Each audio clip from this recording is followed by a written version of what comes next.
Tom Topley from Harlow too. Great.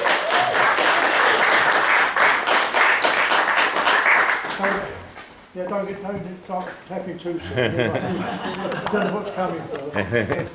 I just, if you wouldn't mind, I just want to make a small introduction so you know where I come from and why I got involved with the minor support group. So I'd like to say that I started work at 16 in 1954. I got a job as an apprentice electrician in the construction industry. And I joined the ETU in 1954. That was the end of 1954, because when I left school, I had to do a trial period, and they took me on after that. And I joined the ETU as it was in 1954. So I was actually 16 when I joined the union, and I'm still a union member to this day. Right. So.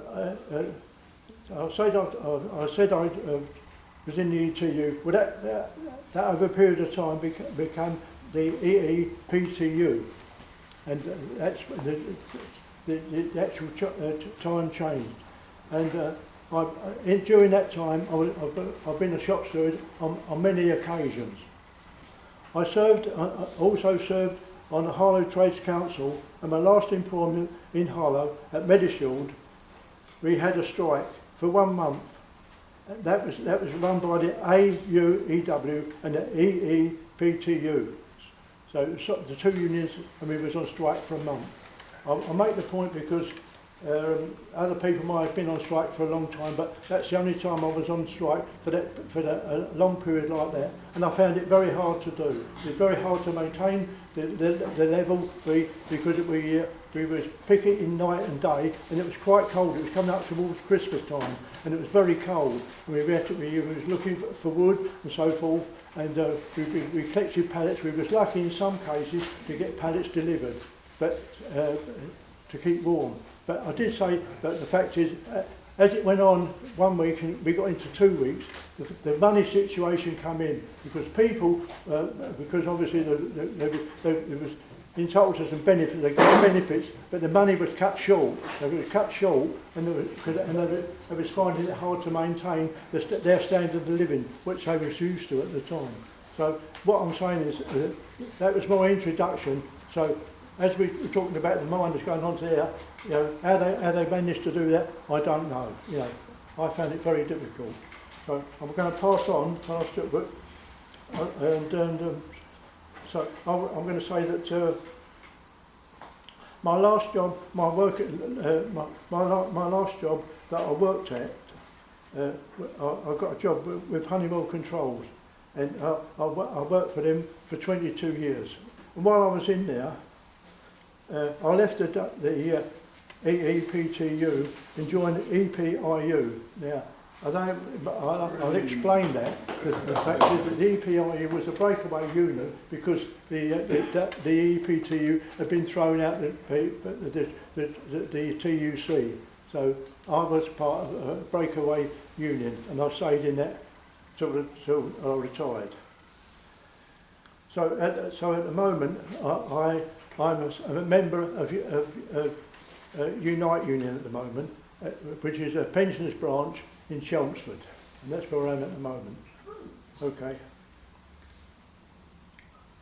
And also, I must add a little bit more on that.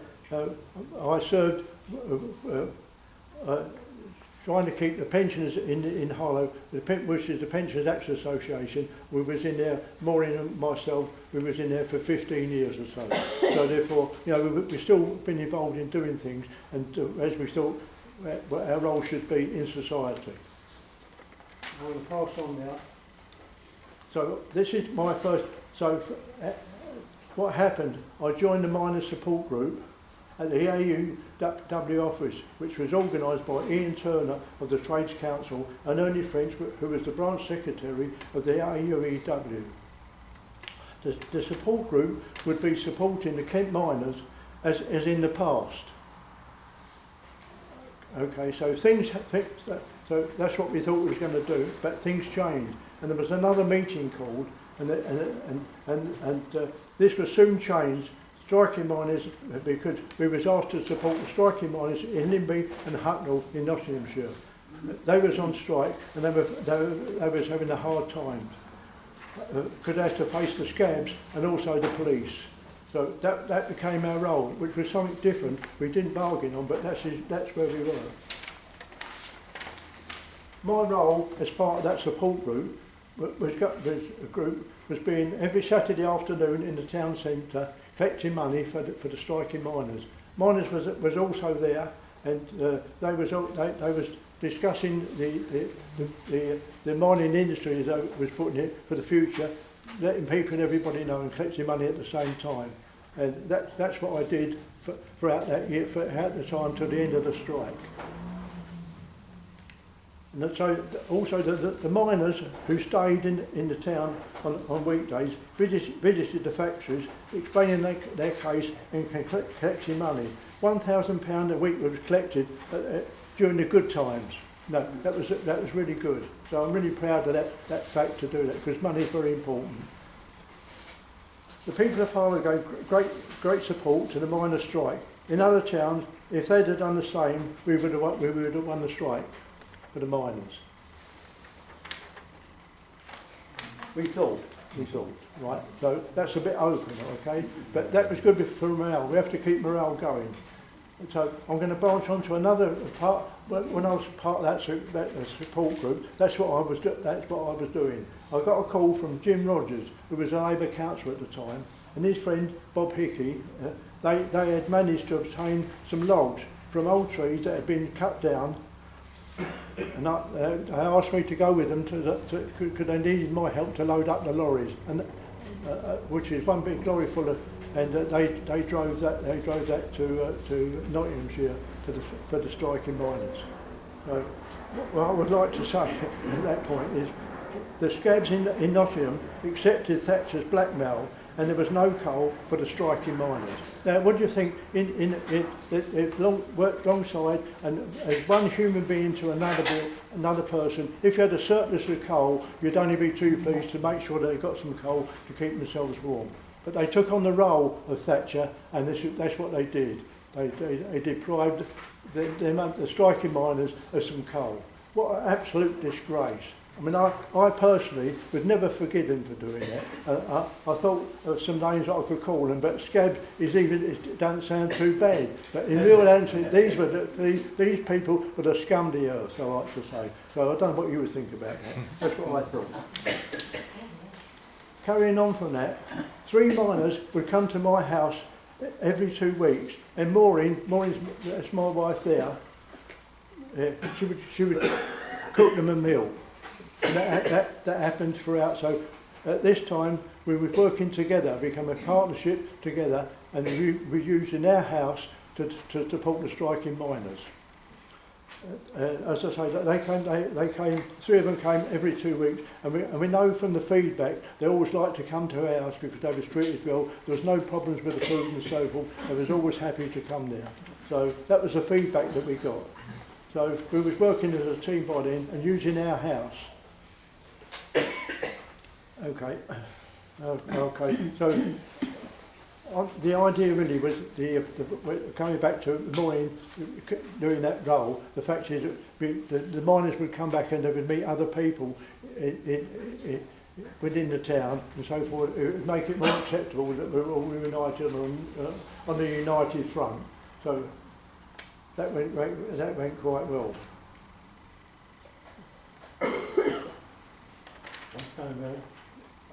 On another occasion, there were some children from Yorkshire.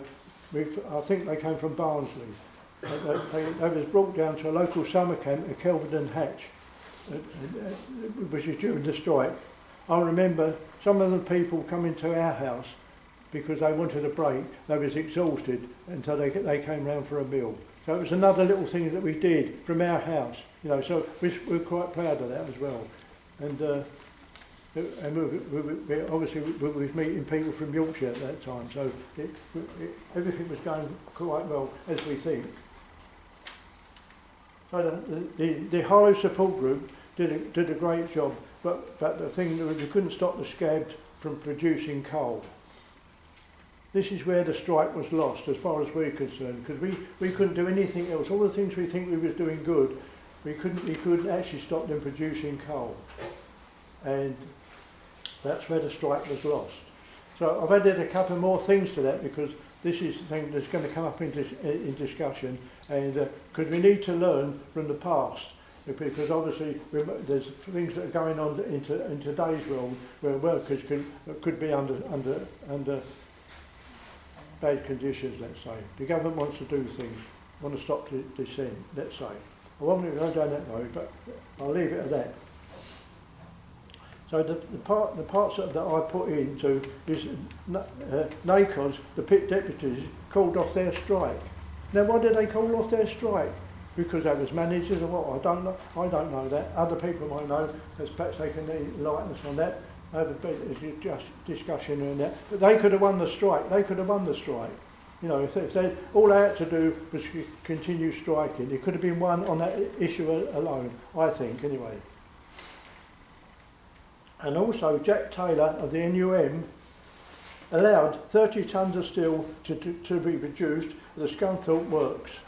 Now, doing that, what he actually did, he put a division between one set of workers and another set of workers. You know, why couldn't they things been sorted out so they could be together, and they could have, they should have been supporting the strike as well, not producing steel and in that quantity. Carrying on. So basically, our commitment, that's more in myself, our commitment continued until the 3rd of March 1985, and for that we was recognised for the support that we gave to the group. Well, it really made us feel good, because at least we know we did our very best, and we didn't stop at no ends. Everything that we was asked to do, we fell in line. I'm not saying that, we didn't stick our head up anymore, but we did what we was asked to do. And so therefore, I'll come back to the thing I want to say about the £1,000 that we was collecting. I'll mention that again, because basically I'm suggesting to you that if that there could have been other towns throughout the south of England, in the south of England, going right down to Dorset, probably Sussex and all in type of places. There could have been other towns that would have only been too pleased to support with like some money and so forth, if it had been organised to do that, you know. But as far as I know, it didn't happen. But that's another thing for the future, and what could. So that's up for discussion.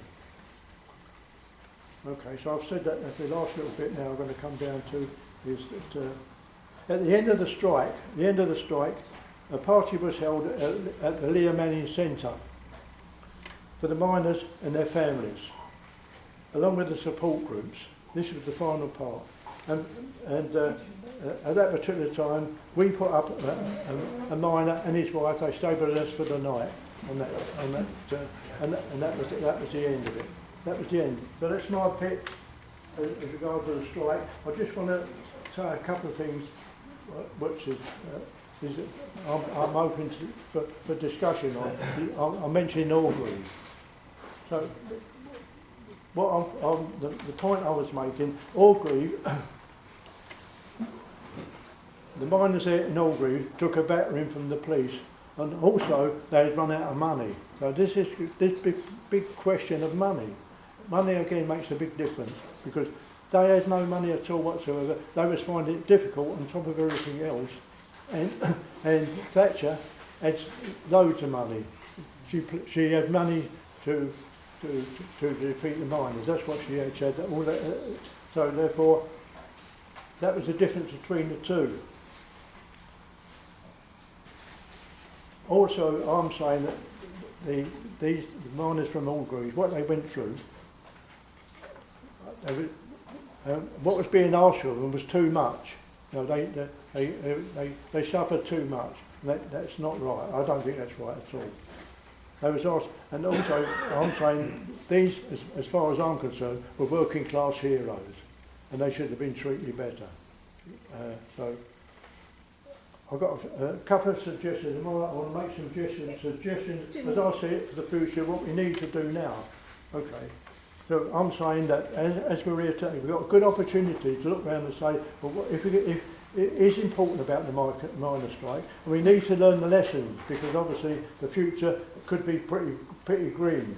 So what I'm saying, we want a position where we have a festival every year. Every year we have a festival in some form or another. That's a bit open discussion, but I've used a couple of examples which, you know, that me and Maureen have been involved with anyway, which are the Burston school strike and the Topley martyrs, and also that. So I put Durham miners. Now I've never been to Durham on that occasion. I think it would be a tall order to go to Durham. But we could organise something locally, you know, where we could all get together. Certainly in Essex, that's just something that could be done on a yearly basis.